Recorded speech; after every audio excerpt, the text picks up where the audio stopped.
আসসালামু আলাইকুম ওয়া রাহমাতুল্লাহ। আজকে আমরা যে উদ্দেশ্যে এখানে দাঁড়িয়েছি আমরা অনেকেই জানি, অনেকেই জানি না, অনেকে জেনেও এখানে আসেনি। খুব স্পষ্ট কথা, আপনার নামের সামনে মোহাম্মদ থাকতে পারে, আপনার এনআইডি কার্ডে মোহাম্মদ থাকতে পারে, আপনার জাতীয়তাবাদীতে মুসলমান থাকতে পারেন, কিন্তু আজকের এই প্রোগ্রামে যদি আপনি একাত্মতা ঘোষণা না করে এখানে না আসেন, আপনি লিখে নেন আপনি আর মুসলমানের নামে আপনি আর নেই। কারণ ইমানের 3টি স্তর আছে। সর্বোত্তম স্তর হচ্ছে কোন অন্যায় হলে সেখানে হাত দিয়ে প্রতিহত করতে হবে।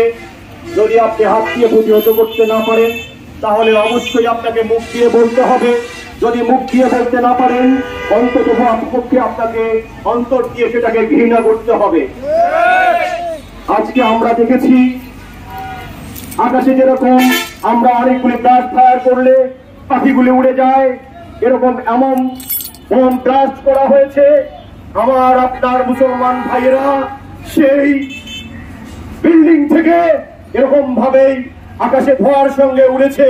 এই ছবি যার ভিতরে ন্যূনতম দাগ কাটে নাই, যার অন্তরে ন্যূনতম কেঁপে ওঠে নাই, যার অন্তরে কোন রকম ব্যথা অনুভব হয় নাই, সে আর মুসলমান নয়। আপনারা জানেন, যদি শুধু মুসলমান আজকে শেখানো হয়েছে তুমি কোরআন পড়ো, 10 নেকি, একটা হরফের বিনিময়ে 10টা করে নেকি পাবে, কিন্তু কোন আলেম, এখানে অনেক আলেম আছেন, সম্মান রেখে বলছি, কোন আলেম কখনো বলেন নাই এই কোরআন দিয়ে রাষ্ট্র পরিচালনা করতে হবে। আপনারা জানেন শেখানো হয়েছে আলেমদের যে রাসূলুল্লাহ কিভাবে পাগড়ি বেঁধেছেন, রাসূলুল্লাহ কিভাবে তার দাড়ি মোবারক কিভাবে চিরুনি দিয়ে আসিয়েছেন, তার পকেটে মেসওয়াক থাকতো, তার পকেটে চিরুনি থাকতো, কিন্তু কখনো কোনো আলেম বলেন নাই যে রাসূলুল্লাহর কোমরে তরবারিও থাকতো। সম্মানিত উপস্থিতি, আমি একটি মেসেজই দিতে চাই যে ইসরায়েলের বিরুদ্ধে আমরা এতভাবে লড়ছি, আপনারা এতভাবে করছি যে পণ্য বর্জন করতে হবে। একতরফি গভর্নমেন্টের পক্ষ থেকে বলা হয়েছে বাংলার ভূখণ্ডে বাংলার যে সীমানা আছে এই সীমানায় ইসরায়েলের কোনো পণ্য ঢুকতেই পারবে না। কেন আগে রাষ্ট্রীয় ভাবে এটা করা হচ্ছে না? যে যদি বলতো যে বাংলার যে 47,000 বর্গ মাইল আছে এখানে যেরকম মদ, গাঁজা, ইয়াবা সহ যেরকম মাদক দ্রব্যগুলি আছে, ইসরায়েলি পণ্যগুলিকে এরকম কালো তালিকাভুক্ত করে বাংলার ভূখণ্ডে ঢুকতে দেওয়া হবে না। যদি এটা করতো তাহলে সাধারণ মানুষ যারা ইন্টারনেট বোঝে না, যারা মাঠে ময়দানে কাজ করে, তারাও এটাকে মদ, গাঁজা, বিড়ি, সিগারেট, ইয়াবার মতো নাশক, ইয়াবার মতো বাজে পণ্য হিসাবে ধরে নিয়ে তারা আর সেখানে সেটা ইউজ করতো না। আজকে ওয়ার্ল্ড অফ ডে ঘোষণা করা হয়েছে, কিন্তু আমরা দেখছি ওয়ার্ল্ড অফ ডে ঘোষণায় সর্বাত্মকভাবে রাষ্ট্রীয়ভাবেই সকল শিক্ষা প্রতিষ্ঠান আজকে বন্ধ। প্রাইমারি স্কুল থেকে শুরু করে, কোচিং থেকে শুরু করে ইউনিভার্সিটি পর্যন্ত এখানে আমরা কোনো ছাত্রকে দেখতে পাচ্ছি? কেন আসে নাই? কারণ শিক্ষকরাই জানে না। ওই শিক্ষকরাই কোনোদিন ছাত্রদের বলে নাই গাঁজা কি, গাঁজার মুসলমানরা আমাদের কি হয়, গাঁজার মুসলমানদের সঙ্গে আমাদের কি সম্পর্ক, এই ছাত্ররাই শিক্ষকরাই বলে ছাত্রদের। তারা যদি ইনস্ট্যান্ট না করে তাহলে কি ছাত্ররা এখানে আসবে? যেরকম আলেমরা তাদেরকে বলে নাই, শুধু বলেছে রোজা রাখা ফরজ, কিন্তু বলে নাই জিহাদ করা ফরজ। যেরকম বলেছে রোজা রাখা, নামাজ পড়া ফরজ, কিন্তু একবারও বলে নাই কোরআন দিয়ে রাষ্ট্র চালানো ফরজ, কোরআন দিয়ে অর্থনৈতিক ব্যবস্থা চালানো ফরজ, কোরআন দিয়ে সামাজিক ব্যবস্থা চালানো ফরজ, কোরআন দিয়ে দেশের আইন ব্যবস্থা পরিচালনা করা ফরজ। এই আলেমরা যেরকম তাই, একইভাবে ওই শিক্ষকরা ওইভাবে তাই। কারণ আপনি যখন ততক্ষণ আলোচনা চলবে যতক্ষণ আপনি আলোচনার দ্বার উন্মোচিত রাখবেন। আমরা দেখেছি একের পর এক আলোচনা করে এই আলোচনার দ্বার খোলা রাখা হয়েছিল, সর্বশেষ যেভাবে ফাঁক পেতে একটি শান্তি চুক্তি করে আবার গাজাবাসীকে নিয়ে এসে পরিকল্পিতভাবে যেভাবে হত্যা করা হয়েছে, এটা একটা মাস্টার প্ল্যান হয়েছে। সর্বোপরি যেটা বলতে চাই, এখন আর কোনো আলোচনায় কোনো কাজ হবে না। এখন অস্ত্রের বিরুদ্ধে জবাব হবে শুধু অস্ত্র দিয়ে, জিহাদের বিরুদ্ধে যুদ্ধ জবাব হবে শুধু জিহাদ দিয়ে। আপনারা জানেন বিগত তখন যারা ছিল পালিয়ে গিয়েছে, তারা জিহাদকে সবসময় জঙ্গি একটি কার্যক্রম বলে পরিচালনা করা হয়েছে। আপনারা জানেন, কোন একজন দাড়ি টুপিওয়ালা লোককে পেলেই তারা জিহাদি বই, কোরআন শরীফ অথবা এরকম ইনস্ট্রুমেন্টকে তারা যুক্ত করে তারা তাকে জঙ্গি বানানোর চেষ্টা করা হয়েছিল। অথচ জিহাদ একটি ফরজ ইবাদত। আপনি মুসলমান, শুধু নামাজ পড়েন, রোজা করেন, হজ করেন, যাকাত দেন, এই যে ফরজ কাজগুলি আছে আপনি জানেনও না জিহাদ করা ফরজ।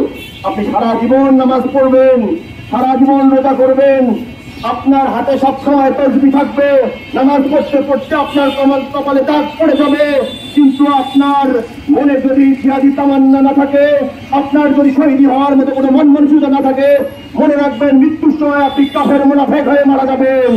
যদি কোনো এ বিষয়ে কোনো কারো সন্দেহ থাকে আমার সঙ্গে কথা বলবেন, অথবা কোরআন হাদিস থেকে তার দলিল বের করে নেবেন।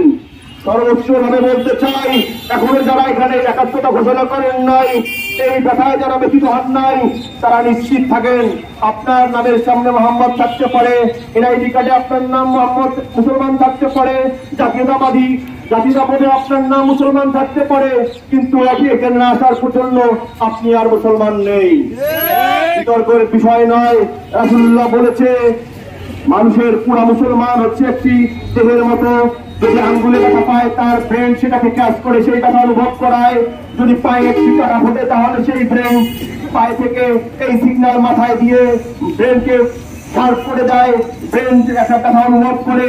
এই পুরা মুসলমান জাতিকে যখন রাসূলুল্লাহ একটি দেহের সঙ্গে তুলনা করলেন, অথচ গাজায় আজকে প্রত্যেক স্ত্রী তার স্বামীকে হারাচ্ছে, বাবা তার সন্তানকে হারাচ্ছে, সন্তান এতিম হয়ে যাচ্ছে, হাসপাতালে হামলা হচ্ছে, শিবিরে হামলা হচ্ছে, অথচ আপনার আমার মনে কোনো ব্যথা অনুভব হচ্ছে না, কোনো কান্নার আওয়াজ হচ্ছে না। আপনার মোনাজাতে কখনো ফিলিস্তিনিরা কোনো জায়গা পাচ্ছে না। আপনার যে দোয়া করছেন, আপনি যে নামাজ পড়ছেন, কারোর সঙ্গে আলোচনা করছেন, সেখানে ফিলিস্তিনিদের কোন রকম ন্যূনতম যে অবস্থান আছে সেটাকে আপনি প্রকাশ করছেন না। নিশ্চিত থাকেন মৃত্যুর সময় আপনি যতই নামাজ পড়েন, হজ করেন, রোজা রাখেন, নামাজ পড়তে পড়তে কপালে দাগ পড়ে ফেলেন, আপনি মুনাফিক হয়ে মারা যাবেন। এটা আমার কথা নয়, রাসূলের কথা। আমি এখানে একটি কথাও বানিয়ে বলিনি। যদি কারো মনে হয় আমি যে কথাগুলি বলেছি একটি কথাও বানিয়ে বলেছি, তিনি আমার সঙ্গে আবার এই প্রোগ্রাম শেষে আমার সঙ্গে দেখা করে এর প্রত্যেকটি বিষয় আমি তাকে ফয়সালা করে দেবো ইনশাআল্লাহ। সর্বোচ্চ ভাবে বলতে চাই, শুক্রবার বাংলাদেশ জাতিসংঘের আন্ডারে যতগুলি রাষ্ট্র আছে, এই রাষ্ট্রগুলির মধ্যে যতগুলি জাতিসংঘের শান্তিরক্ষী বাহিনী আছে, বাংলাদেশ সেনাবাহিনী তার একটি অন্যতম অংশ। আপনারা জানেন বাংলাদেশের সর্বোচ্চ যে অস্ত্র আছে সেটা DGW মেথিস M1, যেটা ফায়ার করার পরেও 14 সেকেন্ড সেটাকে কন্ট্রোল করা যায়, পিছনে আনা যায় না, সামনে ডালে উপরে নিচে করা যায়। আমি সেই অস্ত্রের একজন প্রশিক্ষক।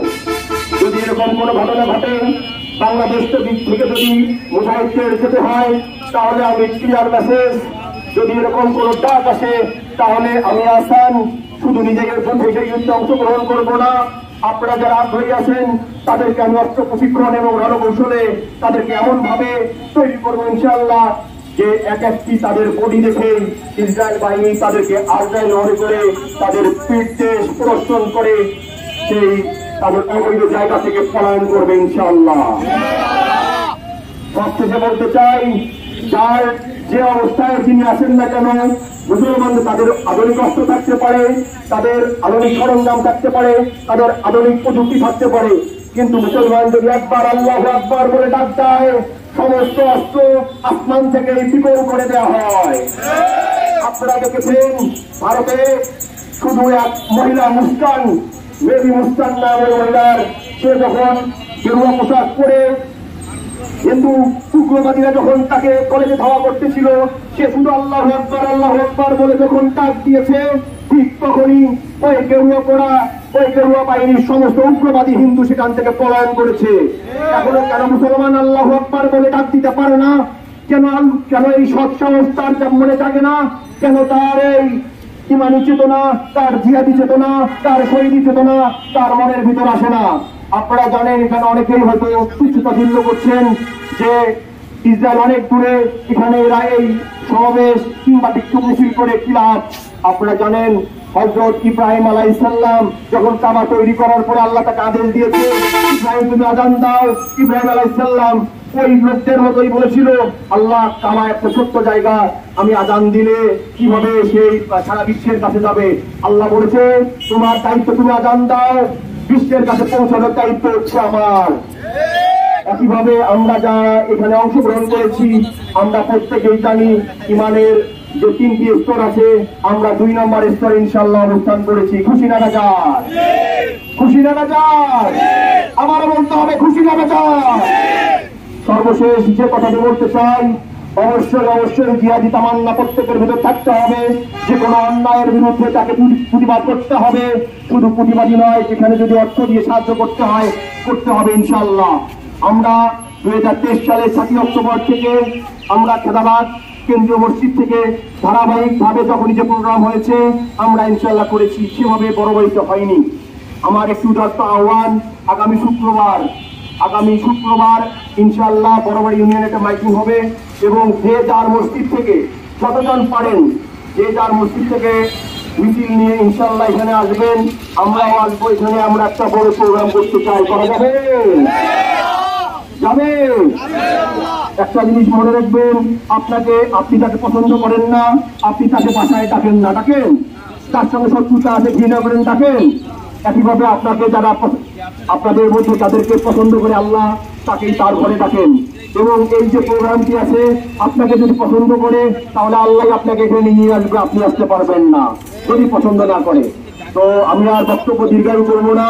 সর্বোপরি ইসরায়েলের একটি কথা, শেষ কথা বলে যাচ্ছি, মুসলমান আজকে কতটা হচ্ছে কলুষিত, কতটা হচ্ছে নিষ্ক্রিয় জাতি। আমি একটি ছোট্ট উদাহরণ দিয়ে শেষ করবো আমার বক্তব্য। মুসলমানরা যখন এই গাজায় যখন পানির জন্য হাহাকার, গ্লাস বালতি মগ নিয়ে শিশুরা দাঁড়িয়ে আছে, ইসরায়েল সেই ফিলিস্তিনের পাশ দিয়ে বয়ে গেছে যে নীলনদ, সেই নীলনদ হচ্ছে মিশরের দায়িত্বে, 1 ফোঁটা পানি তারা দিচ্ছে না। আমরা জানি ইউসুফ আলাইহিস সালাম সেই দেশ শাসন করেছিলেন, সেই দেশের প্রধানমন্ত্রী ছিলেন ইউসুফ আলাইহিস সালাম। সেই মিশরের যে আধিপত্য ছিল মুসলমানদের কাছে 1 ফোঁটাও পানি দিচ্ছে না। আপনারা জানেন গাজার অ্যাম্বুলেন্সগুলি দাঁড়িয়ে আছে তেলের অভাবে, অথচ সৌদি আরব, কাতার, যতগুলো মুসলিম রাষ্ট্র আছে 1 ফোঁটা তেল তারা হচ্ছে ইসরায়েলি যুদ্ধ যানগুলির জন্য তারা তেল দিচ্ছে, কিন্তু গাজার ওই অ্যাম্বুলেন্সগুলি চালানোর জন্য তারা কোনো তেল দিচ্ছে না। শেষ একটি কথা, 2টি মুসলমান রাষ্ট্র, একটি হচ্ছে পাকিস্তান আর একটি তুরস্ক, তারা হচ্ছে আপনার পারমাণবিক বোমায় তারা সমৃদ্ধ। তারা যদি একটা হুঙ্কার দিয়ে একটা বোমা যদি ইসরায়েলে ফেলে, ইসরায়েল নামের কোন রাষ্ট্রই থাকবে না। মুসলমান রাষ্ট্রগুলি এক হচ্ছে না, কারণ আল্লাহ যদি এক হয়, রাসূল যদি এক হয়, কোরআন যদি এক হয়, হাদিসের গ্রন্থগুলি যদি এক হয়, এই মুসলমানদের বিভক্তি যারা করেছে তারা কাফের, মুনাফিক, আপনার চেয়ে আমার চেয়ে অনেক ব্রেন তাদের।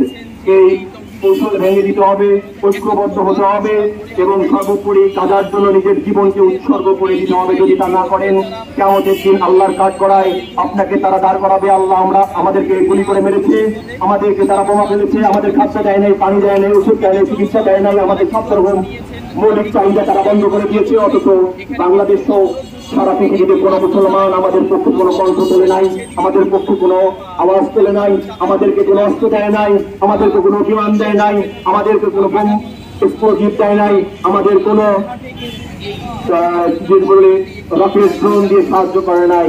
সেই যে কাজ করায় যে দাঁড়াবেন, এখান থেকে আপনাকে আমাকে মুক্ত হতে হলে 100% যতদিন বেঁচে আছি ততদিন আমাদের এই আন্দোলন সংগ্রামের সঙ্গে যুক্ত থাকতে হবে। এই বলে আমি আমার সংক্ষিপ্ত বক্তব্য শেষ করছি। আসসালামু আলাইকুম ওয়া রাহমাতুল্লাহ।